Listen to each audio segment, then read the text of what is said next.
Hello guys! Happy Valentine's Day! So ayan, kitang-kita nyo naman hirap na hirap ako. Hindi ko alam kung anong pinagagawa, Char. Hindi guys, kumukuha ko dyan ng picture kasi parang ina-enjoy ko yung flowers, charot. So ayan, baka mag-comment kayo, sana all my flowers, Char. So ayan guys, is pa-deliver lang. I-deliver namin doon sa nanay na tumawag doon sa hubby ko. Ayan. Ang dami na nakatingin dyan guys, kaya busy-busy yan ng lola mo. Kunyari, picture dito, picture dyan. So, feeling binigyan ng flowers. So, yung team ng flowers guys is for mother team. Pang nanay talaga siya. Hindi siya pang jowa. So, ayun. Ang sweet na anak niya kasi binigyan niya ng flowers yung nanay niya. So, siguro, hindi ini-expect ng nanay niya na may pa-flowers yung anak niya. Aww.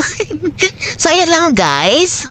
Kayo ba? Ano yung celebration niyo ngayong Valentine's Day? Comment down below guys. Kung ano naman yung mga natanggap nyo this Valentine's Day. And nakaka-excite and na malaman kung ano yung mga bigay sa inyo ng mga loved ones nyo or special someone kung single man kayo.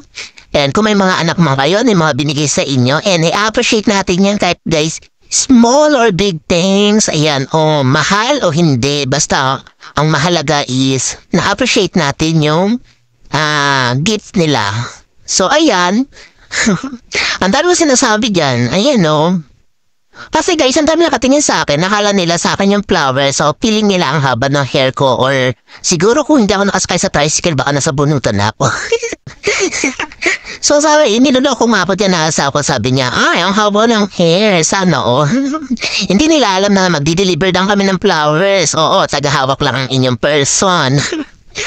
So nakakatuwa naman kasi, na-enjoy ko kasi guys yung moment na kung ano yung feeling na nakakatanggap ng flowers. Yun lang guys, Happy Valentine's Day, God bless!